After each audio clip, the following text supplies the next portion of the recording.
Tuminye mobe, kenyolo mantu ande, apamba pena mala.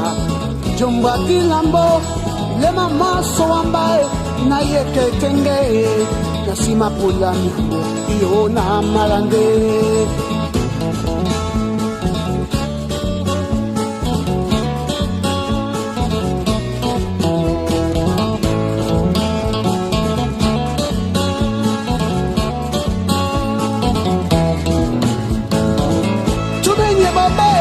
Kenyolo mantu ande, atamba pena mala.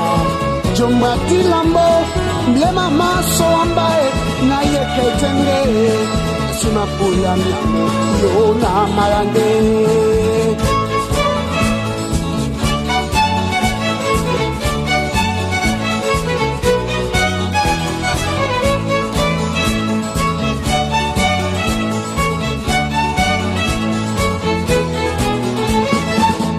Nyambete, ntibe makobende, sepeline mingelende, ndiyo opeye, moni mutitie, ebole titikia, rimwesi epe, iyo na brande.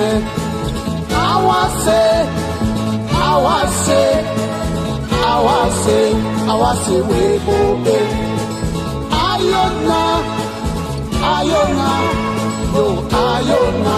Ayona wempungu na bane na pompenga bakala banana jawe na pompenga bakala na bane na pompenga bakala banana jawe na pompenga bakala na bane na pompenga bakala banana jawe na pompenga bakala. Lene Nenge mtate kombo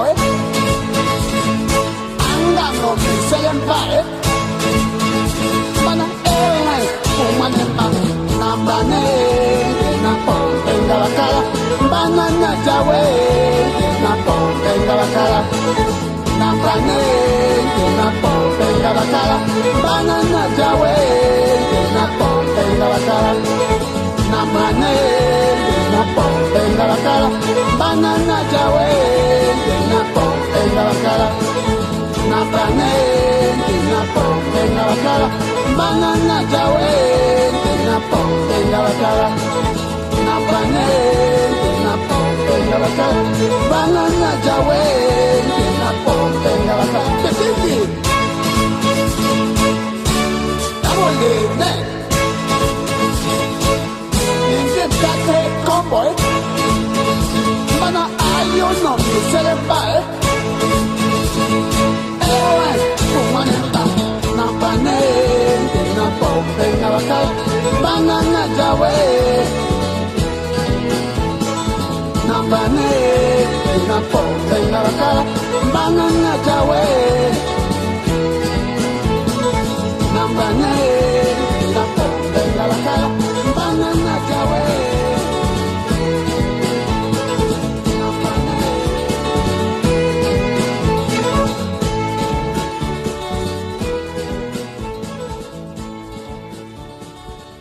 La communauté africaine en Maryland aux États-Unis a eu le privilège d'assister à un grand concert de musique auquel l'artiste camerounais Ekambi Bouyan a participé. L'auteur de Mbapena Mala au paradis, Moi aussi je vais au paradis, a fait un tour de son répertoire musical que le public en liesse a repris abondamment en refrain, chacun y allant de son souvenir. L'artiste Ekambi Bouyan, qui commence la musique en 1969 au lycée Leclerc de Yaoundé, a encadré de nombreux artistes tels que Aladji Touré, Mbida Douglas, Stella Sela, Angélique Kidjo, pour ne citer que cela. Ekambi Bouyan, qui a fait 17 années de musique en France et fréquenté l'école d'harmonie de Rockville dans l'État du Maryland aux États-Unis, souhaite que les jeunes artistes musiciens aient des repères pour comprendre comment évoluer dans le monde musical. Cet artiste qui a visité près de 57 pays dans le monde, durant ses 44 années de musique, pense que la musique est la nourriture de l'esprit et qu'aucune société ne peut s'en passer. Il plaide d'ailleurs pour que les autorités camerounaises encadrent les artistes par la création des salles de spectacle et l'amélioration de la situation des droits d'auteur. Il encourage par ailleurs tous les Camerounais et toutes les Camerounaises à aimer leur pays, quel que soit le lieu où il ou elle se trouve dans le monde. Fort de son expérience musicale, il nous a proposé une composition de l'équipe nationale des Lions indomptables de la musique camerounaise. Écoutons-le. Mesdames, Messieurs, bonjour. Nous avons l'honneur et le plaisir de recevoir en cette soirée un célèbre artiste. Donc, nous allons vous donner le nom tout de suite. Il s'appelle Ekambi Briand. Monsieur Ekambi Briand, bonsoir. Bonsoir, monsieur. C'est un grand plaisir pour nous de vous recevoir en cette soirée et merci pour tout l'honneur que vous nous faites. Nous avons parcouru une très très grande bibliographie sur vous, mais est-ce que vous pouvez vous présenter quand même pour nos auditeurs? Oh, c'est difficile de parler de soi. Hein. Surtout moi, dans ma vie, je n'aime pas parler de moi. J'aime que les autres parlent à ma place. Mais quand vous êtes là, vous êtes bien, je suis Ekambi Briand. Je suis né le 18 juin 1948 à Bombari. J'ai commencé la musique au lycée Leclerc et puis j'étais dans les boîtes de nuit en 1969, 71, 72. J'ai été lauréat du concours organisé par OLT par l'époque, c'est devenu RFI. J'ai été lauréat. J'ai sorti mon premier 45 tours. Après, je suis allé en Europe, rencontrer les grands. J'ai signé un contrat avec le major Philippe à l'époque, phonogramme. Après, j'ai rencontré l'équipe de grands musiciens français qui accompagnaient tout le monde. J'ai signé donc avec Sim Pézin. La carrière a commencé de façon internationale avec les 33 tours, Africa Umba, Djambo Djambo, Nayo Nayo, beaucoup de choses. Après, j'ai créé mon propre label, Django Music, à Paris, à Neuilly, où je me suis consacré à aider les artistes africains. J'ai fait venir des musiciens qui jouent avec moi au Cameroun, à Paris, logés, comme Aladji Touré, Lobé Valéry, ils sont nombreux, Pisa Douglas, etc. On a fait une équipe à Paris. On a commencé à faire des tournées partout. Et puis j'ai commencé à produire les gens, j'ai produit Célastilla, Angélique Kidjo qui marche aujourd'hui, Soy Somba, etc., etc. Voilà, en gros, ce que je peux dire de ma carrière jusqu'à cette époque-là. Après, je suis venu aux États-Unis. Aux États-Unis, je suis rentré dans une école d'harmonie à Rockville, en Maryland. Puis j'ai décidé un jour de repartir au Cameroun, parce que je voyais que les choses ne marchaient pas très bien là-bas. Aller aider que la culture marche, parce que la culture, c'est quelque chose de très important pour un pays. Quand un homme perd sa culture, il n'y a plus rien. J'ai continué donc au Cameroun. J'ai monté un orchestre au Cameroun. J'ai d'abord monté une boîte de nuit, puis j'ai monté un super orchestre. Oui. Et puis on a commencé à faire des tournées partout, encore. Addis Abeba, partout. Et j'ai le disque de diamant en 2012, SACEM, et Sierra Technics. Sierra Technics, c'était une société qui pressait mes CD, les disques à l'époque, Oui. cassait tout. Et puis avec Assassin, ils se sont entendus parce qu'ils avaient constaté que j'avais vendu beaucoup de disques. Oui. Et j'ai vendu normalement des millions de disques. Maintenant, on donne le disque de diamant. Ça ne m'a pas empêché de continuer. En bref, là, j'ai venu créer une grande émission de télévision qu'on appelle Mic Mac Show d'Ekambi Briand. Oui. Je compte, avec la grâce de Dieu, pas m'arrêter là. Je vais faire une télévision typiquement culturel. Avec la grâce de Dieu, avec l'aide des amis. Voilà à peu près, vraiment, je suis symbolique comme ça rapidement. La musique m'a fait gagner de l'argent. La musique m'a donné beaucoup de plaisir. Oui. La musique m'a donné, j'ai découvert le monde, j'ai connu 57 pays dans le monde. J'ai découvert d'autres personnes, Oui. beaucoup de relations. Bref, la musique m'a donné beaucoup de bonheur. Beaucoup, beaucoup de bonheur. La musique aussi m'a fait à ce que je puisse avoir beaucoup d'ennemis, c'est normal. Parce que c'était pas facile. Et c'est bon d'avoir aussi des ennemis, parce que ça vous permet de vous surpasser. Mais ce n'est pas bon d'avoir des ennemis qui vous conduisent vers la mort. Dieu merci, vous avez pu essuyer tous ces affronts et par la grâce de Dieu, j'imagine. Oui, bien sûr, parce que moi, dans ma vie, je ne cherche pas de mal à quelqu'un. Et quand les gens veulent rentrer pour me détruire, alors pour faire en sorte que, pour faire du mal, bon, écoute, c'est eux-mêmes qui ramassent Parce que Dieu vous défend toujours. Dieu me défend toujours, Dieu m'a touché, il est avec moi tout le temps. C'est lui qui me donne l'inspiration d'ailleurs. D'ailleurs, je pense que vous dites que Dieu est votre inspiration. Nous avons beaucoup de vos chansons dans lesquelles vous parlez des Longhi. Oui, il y en a On a beaucoup. l'impression que vous chantez avec les anges. C'est avec les Oui, anges que vous oui, chantez? bien sûr, oui, bien sûr. C'est les anges qui, quand Dieu les envoie pour me donner l'inspiration, il envoie les anges. Mais, et puis, quelle est cette connexion entre Elongi et puis Wase Namoy? On a l'impression qu'à un moment donné, vous êtes un prédicateur, à un moment donné, Non. vous êtes un pasteur, Non. à un autre moment donné, vous êtes un musicien, et puis à un moment donné, vous êtes un moralisateur. Non, Vous vous trouvez dans quel camp dans Je tout ça? traduis la volonté et le message de Dieu pour que les humains puissent entendre. Oh, ben ça, c'est bien dit cela, c'est bien dit. Oui. Alors, comment est-ce que vous définissez la musique? Parce que quand on écoute votre musique, on a l'impression qu'on se trouve dans une autre dimension. À un moment donné, on a l'impression que vous nous entraînez vers Dieu. À un autre, on a l'impression que c'est vraiment de la culture pure. La culture étant, comme vous avez dit, tout ce qui reste quand on a tout perdu. Donc, Oui. la musique, pour vous, c'est quoi? Est-ce que c'est vraiment l'art de rendre de combiner les sons pour les rendre agréables à l'oreille, ou bien quelle est la définition que vous donnez de la musique? L'être humain Oui, a besoin de la musique parce que la musique, c'est la nourriture de l'esprit. la musique, c'est la nourriture de l'esprit. On ne peut pas vivre sans la musique. Oui, Je vais vous donner des exemples. oui, Quand un bébé naît, les gens chantent.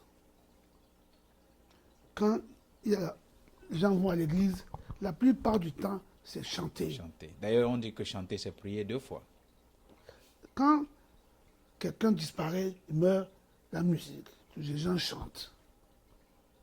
Les gens ne peuvent pas rester sans musique. Aucune station de radio, aucune station de télévision, aucun film ne peut se passer sans la musique. Ça n'aura pas de sens. Pourtant, la musique, on peut jouer la musique sans les films. À l'époque, quand on jouait les films, quand on écrivait, quand on chantait, il n'y avait pas de clip vidéo, il n'y avait pas de télévision. Mais les gens étaient tellement heureux. Tout à fait. Ouais. Parce que c'est la musique. Mais en parlant justement de musique, que sont devenus les membres de l'orchestre, les Ibis? Ces gens, c'était un orchestre que j'ai créé, j'avais plus les jeunes, ils avaient 16 ans, moi-même j'étais jeune aussi à l'époque. Oui, On a créé un orchestre très fort. D'abord, on interprétait tous les tubes américains. Orchestre. Avant que je vienne sur scène. oui. Avec Ibis, on a fait le tour de l'Afrique. Et quand il fallait donc rentrer en France, j'ai amené quelques-uns. D'autres sont restés au Cameroun. Mais est-ce que vous voyez encore avec les Ibis? Est-ce que vous Il y en a avez... j'ai perdu certaines. Vous travaillez encore ensemble avec quelques-uns quand même? Non, je travaille avec, à l'heure actuelle, je continue à travailler avec Aladji Touré parce que beaucoup d'entre eux ont laissé la musique. Alors, vous continuez à D'autres sont travailler morts. avec Aladji Touré? Oui, si j'ai besoin de lui, ça c'est mon fils, c'est mon gars, j'ai besoin de lui immédiatement. Tout ce qu'il a fait, il plaque, il vient me voir. Parce que je lui ai donné beaucoup de lumière, j'ai la vision pour la musique, je l'ai amené partout, et dans les studios en France, partout. Et je crois que je fais partie. Si il est, il est musicien, je crois que c'est beaucoup, il a pris beaucoup de monde. Mais alors, vous avez parlé d'Aladji Touré avec qui vous êtes toujours en plein contact. Et puis, tout à l'heure, nous venions d'apprendre la disparition d'un grand musicien, un grand chanteur au Cameroun. Et qu'est-ce que cela vous fait d'entendre que nous sommes en train de perdre des grandes célébrités, des grandes personnalités dans la musique comme cela? C'est une grosse perte pour le Cameroun. Une très grosse perte pour le Cameroun. Parce que si tous les grands artistes talentueux partent, vous n'aurez plus rien. Et vous commencerez à vous emmerder, à vous ennuyer, à vous entretuer. Parce que vous n'avez plus rien. On n'a pas mis une politique pour soutenir, pour encadrer, pour aider les artistes, pour qu'ils vivent longtemps. Oui, cela m'amène justement à vous poser la question de savoir quel est l'état de santé de la musique camerounaise au jour d'aujourd'hui. Je voulais que je vous dise la vérité, la musique camerounaise Dites-nous toute la vérité. est très malade. Et Elle est agonisante. Est-ce que vous pouvez vous mettre comme docteur au chevet pour faire un diagnostic? J'essaye, je me débrouille à mon niveau, mais je ne suis pas le gouvernement. Le gouvernement camerounais doit mettre les structures en place pour encadrer les artistes. On ne leur dit pas de chanter à notre place, on leur dit de nous mettre les structures en place. C'est-à-dire de nous mettre les droits d'auteur en place. De faire en sorte que, de lutter contre la piraterie, de faire en sorte que les gens puissent rentrer, de nous mettre les salles de spectacle en place. Les salles de spectacle. Oui. Pour que, quand un musicien camerounais sort un disque, il peut aller dans une salle de spectacle vraiment dite, il fait le spectacle, il peut vivre facilement. On avait 2 millions d'habitants. Si tous les 1 million de Camerounais, même 500 000, achètent un seul CD à 10 francs, faites le compte. Comment est-ce que vous pouvez contribuer justement pour que nous puissions, au niveau du Cameroun, ou alors pour que le Cameroun puisse effectivement améliorer ses situations des droits d'auteur? Je peux contribuer à ma manière en travaillant, si vous voulez, avec les membres du gouvernement, ceux qui sont chargés de la culture au Cameroun. Oui. S'ils veulent mes services, je peux être à côté d'eux pour leur dire, voilà comment ça se passe ailleurs. Vous avez vu comment les États-Unis réussissent, vous avez vu comment la France, etc., même les pays africains, voilà comment ça se passe. C'est pas le business de la musique, c'est pas un truc de hasard. Donc, voilà comment on doit faire. Mais justement, vous dites voilà comment il va faire, mais on a l'impression qu'aujourd'hui vous êtes pratiquement un vétéran de la musique, parce qu'il y a longtemps, on n'a pas suivi de disque que vous avez sorti. Quand avez-vous sorti votre dernier disque? Peut-être qu'il y a un en vue. Je ne peux pas sortir des disques comme ça, parce que déjà, si je sors un disque, ça sera piraté partout. Mais j'ai sorti un disque à 8 ans. Hein. Oui. Maintenant, tout le monde peut sortir un disque. Mais je sors un disque dans quelles conditions? Mais quand même, je vais essayer de voir. J'ai un disque, j'ai écrit des chansons que je vais bien enregistrer aux États-Unis d'Amérique, ici, Oui. dans quelques jours. Et je vais donc voir si ça marche. Mais vraiment, il faut que je vous dise la vérité, c'est très, très, très mauvais. Ça ne va pas dans notre pays pour la culture. Ah, donc ça ne va pas dans votre pays pour la culture, et ça ne va pas dans notre pays pour la culture. Alors, apparemment, ça ne va pas au pays pour beaucoup de choses. Moi, je parle de la culture qui doit aider les gens, qui doit amener l'économie, qui doit booster dans l'économie camerounaise. Oui. Ça ne marche pas. Alors, parlant de choses qui ne marchent pas, nous avons eu vent de ce qu'actuellement il y a un groupe islamique qui est en train de sévir au Cameroun, qui s'appelle Boko Haram. Et vous, en tant que Camerounais, quelle est votre position par rapport à cela? Moi, je ne veux pas que Boko Haram vienne chez moi. Vous ne voulez pas que Boko Haram vienne chez vous? Si j'étais militaire, si on recrutait les gens, moi, j'allais prendre le fusil aussi pour aller combattre contre Boko Haram. Je ne veux pas qu'on vienne nous emmerder un pays. Nous sommes un pays, on a laissé la guerre depuis 1960, un pays qui se considère un pays paisible, de paix. Pour que les gens, quand ils ont leurs problèmes, là-bas au Nigeria, qui règlent ça entre eux là-bas. Pourquoi ils amènent leurs problèmes chez nous? On leur a fait quoi? Donc, je suis contre ça. Et je suis derrière les Camerounais qui combattent. Je suis derrière notre armée pour que cette affaire-là soit réglée le plus rapidement possible. Moi, ma contribution, que je peux apporter, ma modeste contribution, c'est que moi, je vais réunir, dès que je rentre au Cameroun, je vais réunir les artistes. On va composer une chanson pour booster notre armée, pour faire en sorte que Boko Haram, cette affaire soit réglée. Ben justement, je posais une question à un des artistes camerounais la dernière fois et je lui posais la question de savoir qu'est-ce que les artistes camerounais entreprennent de faire par rapport à la lutte contre Boko Haram. Et il me disait justement que s'il s'agit de faire une chanson pour les soutenir, c'est une bonne chose. Mais si cela devient de la récupération politique, en ce moment-là, il n'est pas prêt à C'est s'engager normal, dans cela. il a raison. Je ne sais pas qui c'est, mais il a raison. Si c'est un élan de cœur, c'est un patriotisme, nous on va faire. Mais si c'est pour récupérer, pour les fins politiques, on n'est pas là-dedans. Nous, on fait pas la politique. Vous n'avez pas peur que les gens puissent dire que Camille Briand est en train d'initier ce projet pour une ambition politique? J'ai dit à travers les médias que je ne suis pas un homme politique. Le politique ne m'intéresse pas. Je suis un artiste. Bon, si j'ai eu beaucoup de clins d'œil des hommes politiques, beaucoup d'appels de pied, mais je leur ai dit non, je suis désolé, je ne suis pas un homme politique, moi. Faites votre boulot, et moi je fais mon boulot. Alors si on doit écrire une chanson pour Boko Haram, ce n'est pas pour faire plaisir, ce n'est pas pour les hommes politiques. Puisque les hommes politiques n'ont rien fait pour les artistes jusqu'aujourd'hui, alors à quoi ça sert d'aller faire soutenir les hommes politiques? Nous sommes là pour notre pays, le Cameroun. Parce que c'est notre pays. On ne peut pas venir comme ça, c'est des gens nous détruire notre pays. C'est pour ça que je vais donc écrire et je vais appeler quelques grands artistes pour qu'on le fasse, pour booster l'armée, notre armée. Parce que c'est les Camerounais qui sont dans l'armée là-bas. Il faut qu'ils sachent qu'ils sont soutenus par leurs frères, par les grands musiciens. Tous les Camerounais, tous les militaires là, aiment la musique. Tout à fait. Alors, Bien voilà, vous me donnez l'occasion justement de vous poser une question fondamentale. Que répondez-vous aux gens qui disent que vous avez vécu aux États-Unis pendant longtemps et après vous avez décidé de rentrer? Que répondez-vous à ceux qui disent que vous êtes rentré parce que vous aviez des ambitions politiques? ils sont passés à côté. Je suis rentré au Cameroun pour plusieurs raisons. D'abord, c'est de responsabilité traditionnelle. Oui, Je suis né dans une contrée, dans un village qu'on appelle Dibombari. oui.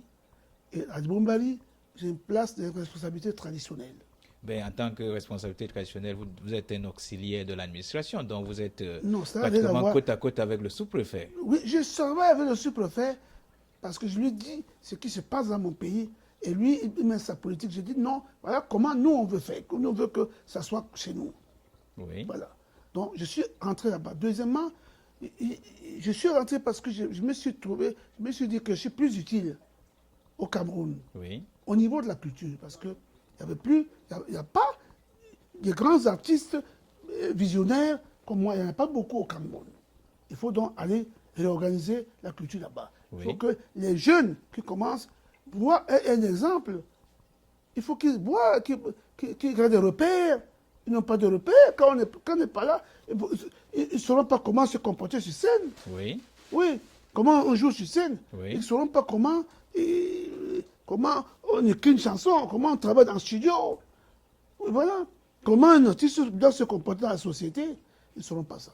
mais alors, depuis que vous êtes rentré, est-ce que, quand vous faites le bilan aujourd'hui, vous pensez que vous avez atteint vos objectifs ou alors il y a quelque chose qui n'a pas marché? Non, il y a de choses qui n'ont pas marché parce que l'État ne nous a pas accompagnés. Mais ce n'est pas grave. Est-ce que La lutte continue. vous regrettez d'être rentré ou bien vous pensez que Non, je s'il regrette fallait pas. revenir aux États-Unis, vous allez revenir? Non, je ne peux pas revenir ici. Et pour cause? Pour cause, je ne sais pas mon pays ici.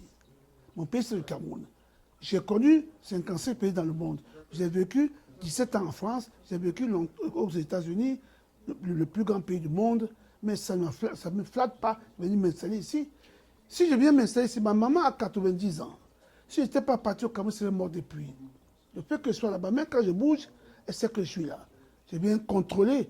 Ma présence empêche beaucoup de choses. Ma présence empêche des gens pour venir dans mon village, pour venir chez moi, pour faire n'importe quoi du bordel, ou alors pour venir, pour flatter, ou pour venir demander aux gens de leur donner le terrain pour y aller gratuitement. Donc, je suis utile, très utile. Ma présence seule, sans dire un mot, les gens savent que, oh, le type est là, on ne peut pas faire n'importe quoi. Alors, Monsieur Kambi Bouyan, vous êtes très utile. Vous êtes utile pour la musique, vous êtes utile pour le Cameroun. Donc, vous rejoignez pratiquement Henri Mbalabaga qui disait « J'aime mon pays, le Cameroun ». Oui, je dis ça avec conviction et qu'ils partent là-bas pour faire quelque chose pour son pays. Oui. Parce que ne demandez pas ce que vous avez fait pour votre pays. Demandez ce que votre pays... Non, demandez ce que vous avez fait pour votre pays. Demandez pas ce que votre pays a fait pour vous. Je suis parfaitement d'accord avec vous. Alors moi, je vais vous demander quelque chose de fondamental. Oui. Vous êtes un vétéran de la musique, un très très grand musicien. Vous avez roulé votre bosse partout. Vous avez chanté partout dans le monde. Vous avez visité de nombreux pays. Oui. Donc, vous êtes plus qu'un ambassadeur de la musique camerounaise. Alors, si vous aviez l'occasion que vous soyez désigné comme étant celui qui devrait constituer, excusez-moi le mot, parce que le Cameroun se prépare bientôt pour la Coupe d'Afrique des Nations.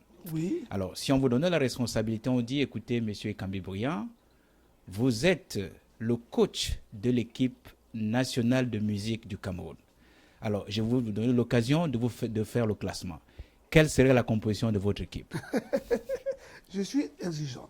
Tout à fait. Alors, la composition de votre équipe serait laquelle? La composition de mon équipe, l'avant-centre, c'est Manu Dibango. L'avant-centre Manu Dibango, oui. Moi-même, je suis comment on appelle ça, milieu de terrain, je suis le 10. Numéro 10 Pour partager. Et Kambi Bouyan. Oui. Oui. Il y a à ma gauche, l'ailier droit, ce sera Richard Bona. Richard Bona sera à votre droite, oui. Oui. Il y a demi-offensive, il s'appelle qui Mbappé Etienne. Mbappé Etienne. Etienne Mbappé. Etienne Mbappé. Oui. Oui. Il y a Guinée Vincent qui est dans l'autre, comment on appelle ça, dans l'aile droite. Dans l'aile droite, il y aura Guinée Vincent. Oui, Vincent Guinée. Oui, exactement. Oui. Et le gardien, le goalkeeper, oui. le gars celui qui garde tout, moi je pense que ce sera Toto Guillaume. Ce sera Toto Guillaume, le gardien de but. Oui, oui. Nous ne sommes pas encore arrivés à la défense. À la défense. C'est comme ça. À la défense, quand même, on peut prendre... c'est vous le coach? Oui, c'est moi le coach. Oui. En même temps, je joue. Oui. Parce que je dois jouer au milieu de terrain. Pour donner l'impulsion, parce que je vois, oui. je vois, je peux savoir que celui-là, si on lui envoie la balle, il peut marquer. Tout à fait. Oui. Donc, on peut prendre à la défense, qu'est-ce qu'on peut prendre comme stopper? On peut prendre comme stopper, qui ça? Oh là là. On peut prendre... C'est une colère. Non, c'est pas une coach, vous êtes le coach, donc c'est pas facile de constituer une équipe pour le mondial de la musique camerounaise, oui. Oui. Donc on peut prendre comme stopper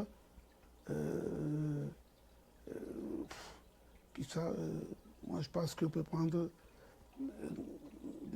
quelqu'un comme jeune comme oh là là, ils sont tous partis, ils sont tous morts.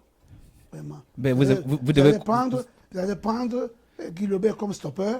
Mais il est parti il y a quelques jours. Il est parti il y a quelques jours. Donc vous avez toujours votre défense qui est vide. Oui, qui flotte là, oui. Il faut faire quelque chose. Oui, je dois faire quelque chose. Absolument. Faut que je fasse quelque chose pour ma défense. Oui. Donc,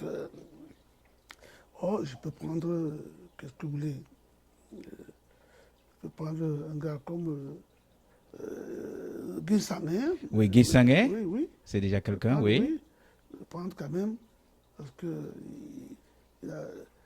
Dikoto Mandengue. Jean-Dikoto Mandengue. Comme stopper. Comme le stopper. Oui, exactement. Oui.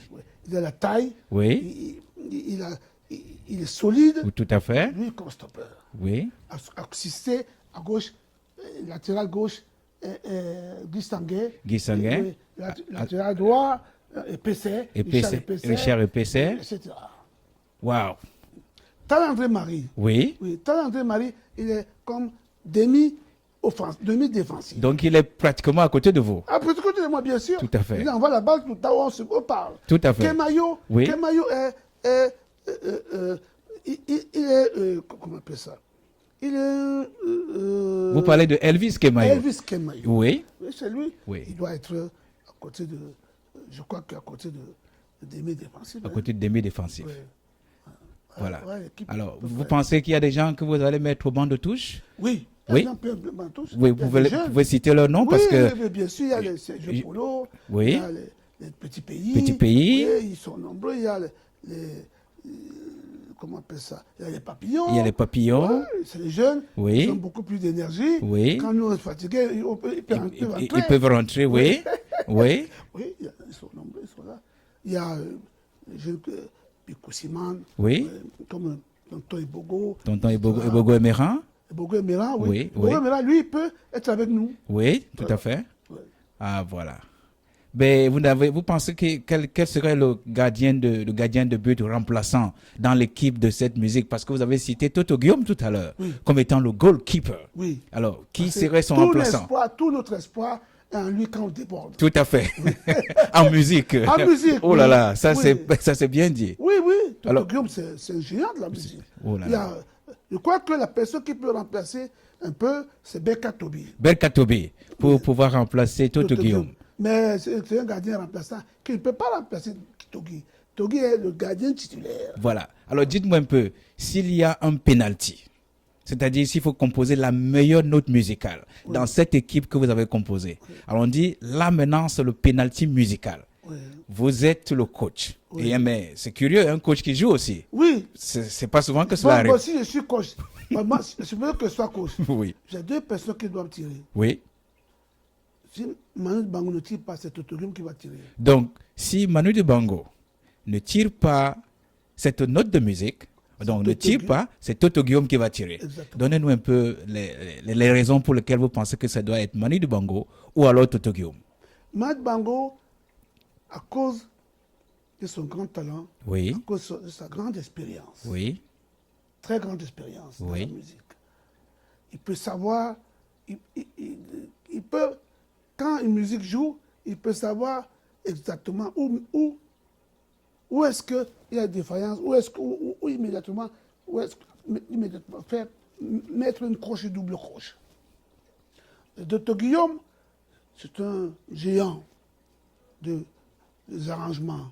Donc quand un arrangeur, un grand arrangeur comme lui, Oui. on peut savoir, quand moi j'arrange la musique, oui, quelqu'un m'apporte une chanson brute comme ça, peut-être jouer avec une guitare qui n'est pas accordée. oui. Maintenant, il faut que cette musique-là, je la ramène et que je mette des instruments qu'il faut, au moins qu'il faut. Et même couper, ça va que jusque-là, c'est trop long. On coupe, on ajoute quoi.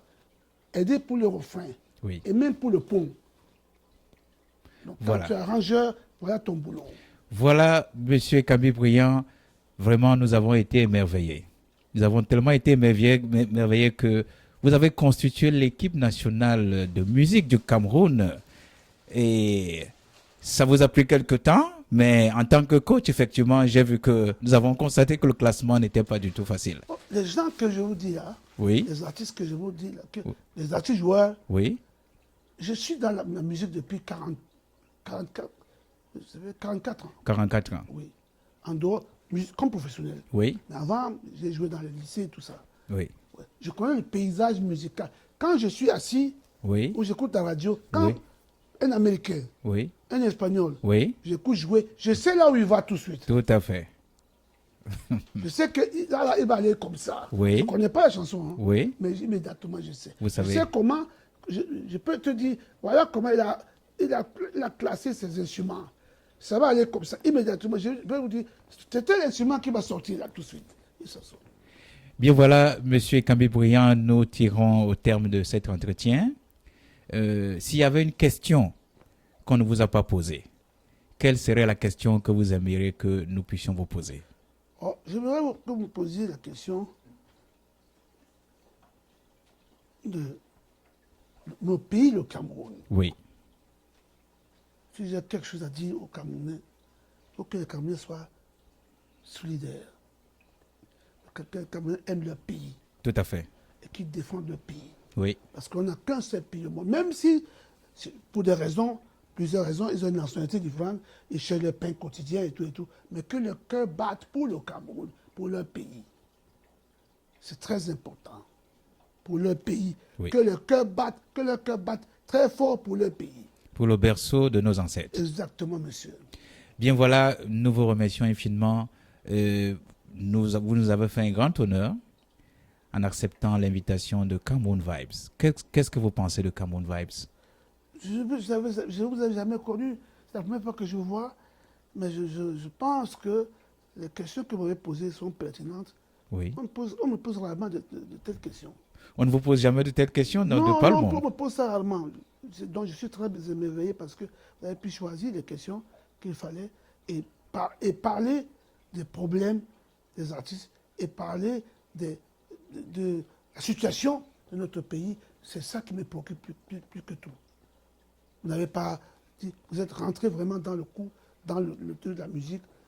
Et j'aime ça parce que ça me donne l'occasion de dire ce que je pense et que les gens sachent que la culture, c'est tout. Quand un homme perd sa culture, il n'est plus rien.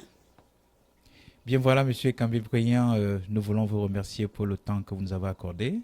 Nous savons que vous avez un programme très chargé durant votre séjour ici aux États-Unis. Vous allez vous rendre bientôt à New York. Et certainement, beaucoup de gens vous sollicitent de par le monde. Merci pour ce temps. Et nous vous disons tout simplement, une fois de plus, merci. Et tous nos encouragements, nous continuerons à vous soutenir. Je suis à votre disposition. Merci.